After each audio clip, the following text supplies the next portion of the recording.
छात्रों, विद्यार्थियों, अभिभावकों और शिक्षक साथियों, जैसे कि आपको पता है 12वीं का रिजल्ट 22 तारीख को घोषित हो चुका है और उसके बाद में लेटेस्ट अपडेट ये है कि 10वीं का रिजल्ट है कल, यानी 28 मई को 4:30 बजे, शाम को 4:30 पर घोषित किया जाएगा।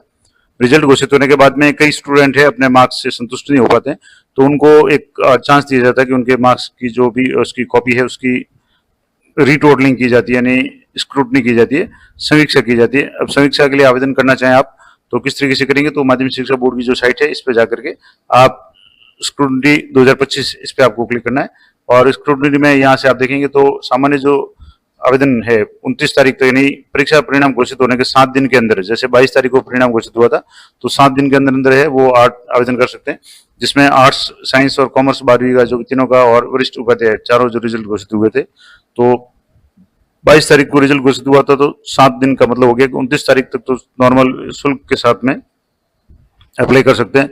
और इसके बाद भी अगर आप करना चाहें तो विलम्ब शुल्क के साथ में 1/6/2025 तक आप आवेदन कर सकते हैं 12वीं वाले।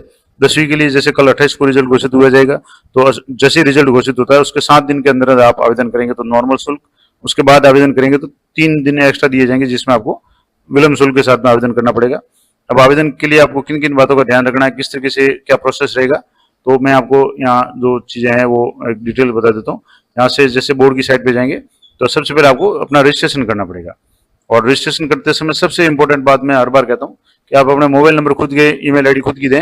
यहाँ से इस तरीके से आपको जो भी रजिस्ट्रेशन होगा जिसमें आपको class, roll number, mobile number, मैं आपको अभी बता दूंगा इसका डेमो किस तरीके से करना है। यहाँ से जैसे आप बोर्ड की साइट पे जाएंगे, यहाँ मैं आपको बोर्ड की साइट पे जाकर के बता देता हूँ। यहाँ से जैसे जो भी बोर्ड की साइट है, माध्यमिक शिक्षा बोर्ड की साइट पे जाकर के आप यहाँ से जैसे फर्स्ट टाइम रजिस्ट्रेशन है इस पर आप क्लिक करेंगे तो आपको रजिस्ट्रेशन का पेज खुल जाएगा जिसमें आपको क्लास सेलेक्ट करनी है।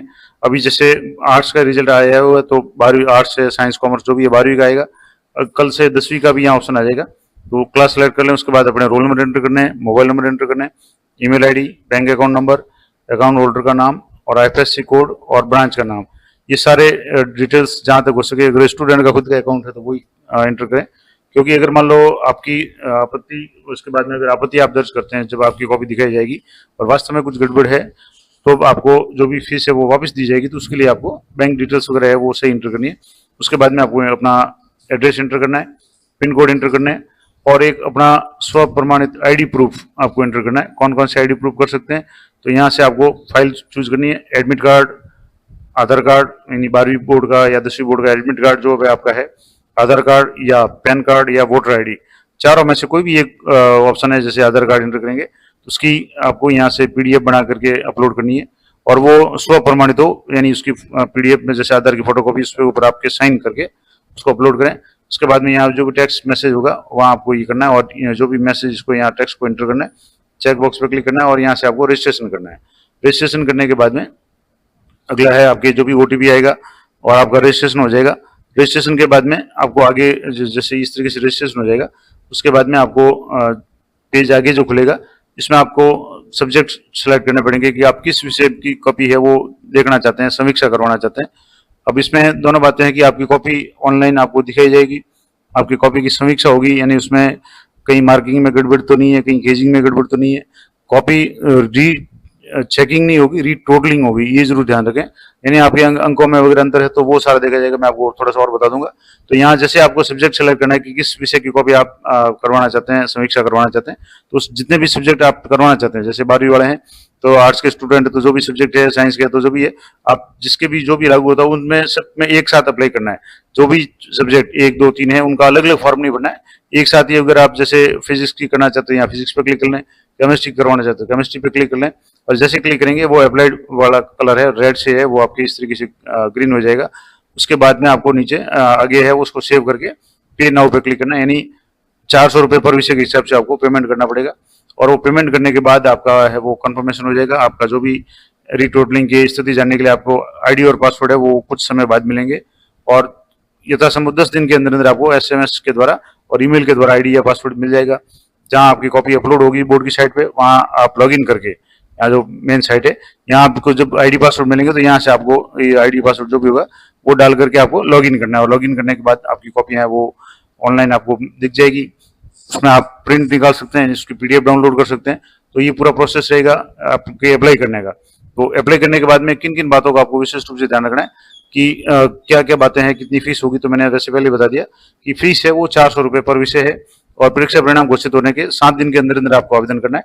जैसे 12वीं वालों के लिए 22 तारीख को रिजल्ट घोषित हुआ था, तो 29 तारीख तक 400 रुपये पर विषय, यानी जितने पेपर आप कॉपियां खुलवाना चाहते हैं उसके हिसाब से 400 रुपये है।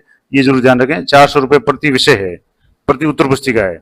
और अगर मान लो जैसे मान लो 29 तारीख थी, 29 तारीख तक आप नहीं करवा पाते और आपको 30 तारीख को या 31 तारीख को अगर लगता है कि मुझे कॉपी चेक करवाने 12वीं की, तो आपको फिर विलम्ब शुल्क देना पड़ेगा। और विलम्ब शुल्क 3 दिन तक आप विलम्ब शुल्क के साथ में 400 रुपये विलम्ब शुल्क लगेगा, यानी एक विषय का आपके कुल 800 रुपये लगेगा। ये जरूर ध्यान रखें।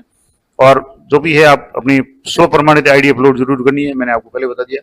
और ये सारा करने के बाद आपके जब भी 8-10 दिन में जब भी आपके मैसेज आएगा, आप ये हमेशा ध्यान रखें कि अपनी जो इसमें ईमेल आईडी और पास जो भी मोबाइल नंबर है वो आप ई मित्र के नहीं भरवाएं, खुद के भरवाएं और वर्किंग कंडीशन में हो, ताकि ईमेल भी आप चेक करते रहें। आपके हो सकता है ईमेल में आईडी पासवर्ड आ जाए, कई बार मोबाइल नेटवर्क इशू होता है तो उसमें नहीं आते, तो मोबाइल चालू हालत में जिसमें इनकमिंग सुविधा वगैरह सब हो वो और ईमेल आईडी जो वर्किंग है वो आप चेक करते हो, वही ईमेल आईडी और मोबाइल नंबर आप रजिस्ट्रेशन में दें। सामान्य शुल्क 400 रुपये प्रति विषय और विलम्ब शुल्क 800 रुपये प्रति विषय होगा। तो विलम्ब शुल्क नहीं लगे, इसलिए आप निर्धारित तिथि तक आवेदन कर लें। आवेदन आप खुद भी कर सकते हैं, अगर कंप्यूटर के जानकार हैं आपके आसपास में, आप अपने विषय जो भी सर है विद्यालय में उनसे संपर्क कर सकते हैं या ई मित्र पे भी आप आवेदन कर सकते हैं। तो एक तो ये ध्यान रखना है। इसके बाद में ईमेल आईडी और मोबाइल नंबर का मैं बार बार कह रहा हूँ कि खुद के ही दें, नहीं तो आपको अपडेट नहीं मिल पाएगी और आईडी पासवर्ड नहीं आएंगे तो आपका जो शुल्क वगैरह भरा हुआ वो विलम्ब फालतू चला जाएगा।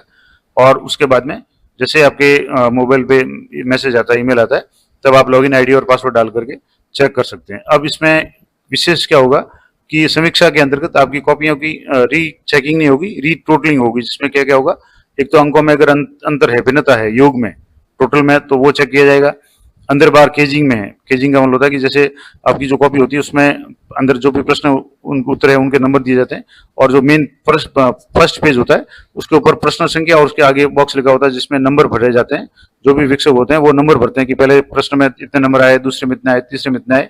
अगर अंदर मान लो दूसरे या 10वें प्रश्न में 5 नंबर दिए हुए हैं और बाहर आपके 2 नंबर दिए हुए हैं और जोड़ 2 नंबर के हिसाब से हुई है तो वो अंतर आ जाएगा। तो ऐसी कोई अगर गलती है, अगर भिन्नता है या योग में त्रुटि है, जोड़ गलत है या किसी प्रश्न में अंक नहीं दिए गए हैं, प्रश्न सही है, उत्तर सही जांचा हुआ लेकिन अंक नहीं दिए हुए हैं, तो वो उसकी है वो जांच की जाएगी। और उसके बाद में अगर आपकी समीक्षा अगर सही है, आपका अगर दावा सही हो जाता है, आपको लगता है कि आपके मार्क्स ज्यादा आने चाहिए या जोड़ में गलती वगैरह है, तो आप उसके लिए आप बाद में आवेदन भी कर सकते हैं। और आवेदन करेंगे तो आपको 100 रुपये लगेंगे, मैं आपको आगे बता दूंगा। और इसके अलावा जैसे मान लो 5 दिन के अंदर जब भी आपके पास आईडी पासवर्ड आए, आपको 5 दिन के अंदर अंदर अपनी कॉपी देखनी है, डाउनलोड करना चाहे डाउनलोड कर सकते हैं, प्रिंट करना चाहते हैं प्रिंट कर सकते हैं। और अगर उस पर कोई आपत्ति है तो आपको 5 दिन के अंदर अंदर आपत्ति भी दर्ज करवानी पड़ेगी, क्योंकि 5 दिन के अंदर बाद में आपकी कॉपियां बोर्ड की साइट से हटा दी जाएगी। अब आपके आईडी पासवर्ड आए और आपने ध्यान दिया नहीं, आपका मोबाइल नंबर बंद है, ईमेल आईडी चेक किया नहीं, तो आपकी जो भी फीस भरी हुई है वो चली जाएगी। तो ये आप जरूर ध्यान रखें। तो 5 दिन के अंदर अगर आप चेक करते हैं और आपको लगता है कि आपका जो भी मार्क्स सही नहीं है, तो आप आपत्ति दे सकते हैं। 100 रुपये प्रति विषय आपको आपत्ति देनी पड़ेगी।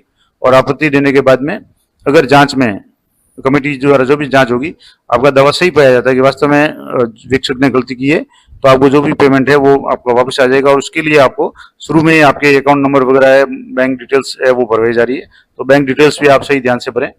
और ये जो भी आपत्ति होगी उसके लिए जो भी निवारण समिति बनेगी, आपत्ति निवारण समिति, वो फैसला करेगी और वो सही अंतिम होगा। और अगर उनको लगता है कि वास्तव में आपका दावा सही है तो आपको मार्क्स दोबारा मिल जाएंगे। और दूसरी बात ये ध्यान रखें कि ये समीक्षा, आपत्ति या पुनः जांच, री एग्जामिनेशन, अंकों में वृद्धि होने पर वृद्धि की जाएगी और अंकों में कमी होती है। कई बार ये भी होता है कि आपके मार्क्स मान लो आपके संभावना से 1-2 नंबर जोड़ में गलती से अगर ज्यादा आ गए तो आपके नंबर कम होने की भी संभावना होती है।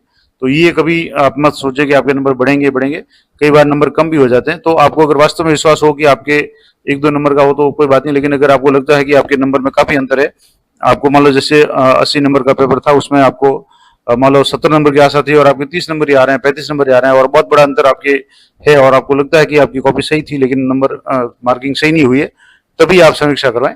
1-2 नंबर का अगर आपको हो या अगर कॉन्फिडेंस नहीं हो तो नहीं करवाएं, क्योंकि फीस भी लगेगी और बाद में भी आप परेशान होंगे और कई बार नंबर कम भी हो सकते हैं, क्योंकि कॉपी आपके सामने खुलेगी, आप देख भी पाएंगे। तो ये जरूर ध्यान रखें। और इसके लिए फिर जब आपके मोबाइल नंबर, ईमेल आईडी है वो आप चेक करते रहें। अनावश्यक बोर्ड को आपको कॉल करने की आवश्यकता नहीं है और वहाँ आपको जवाब भी नहीं मिलेगा। आप जब भी वो आईडी पासवर्ड आए, आप स्टूडेंट लिंक पे जा करके, यहाँ मैं आपको बता दूं, यहाँ से जाने के बाद में यहाँ जैसे आपके आईडी पासवर्ड आएंगे, आप लॉग इन करके अपनी कॉपी है वो देख सकते हैं। लेकिन कॉपी भी आपको 5 दिन के अंदर अंदर देखनी है, ये जरूर ध्यान रखें। ऐसा नहीं हो कि आपके पास में मैसेज आए और आप 5 दिन बाद में देखें तो कॉपी हटा ली जाएगी। तो ये पूरी मैंने आपको डिटेल बता दी।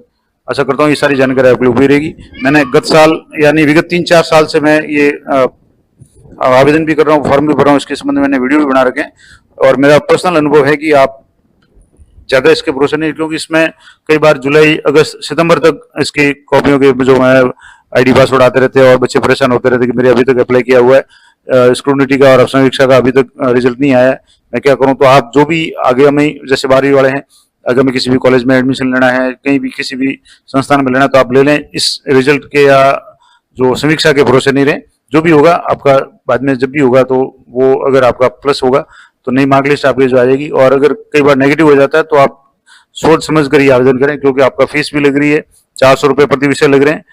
और अगर आपके नंबर बढ़ने की वास्तव में संभावना हो, आपको लगता हो, तभी आप आवेदन करें और ज्यादा इसके भरोसे नहीं, क्योंकि इसमें रिजल्ट में कई बार बहुत विलम्ब होता है। और मेरे पास विगत वर्षों में कई मैसेज जो भी वीडियो गत साल की वीडियो है उनमें आए हैं, कई बच्चों के परेशान हो जाते हैं, उनके ईमेल आईडी पे आईडी पासवर्ड नहीं आते हैं, और कई बार आते हैं लेकिन नेटवर्क इश्यू के कारण या वो देख नहीं पाते हैं, तो उनका पूरा है वो मामला बेकार चला जाता है।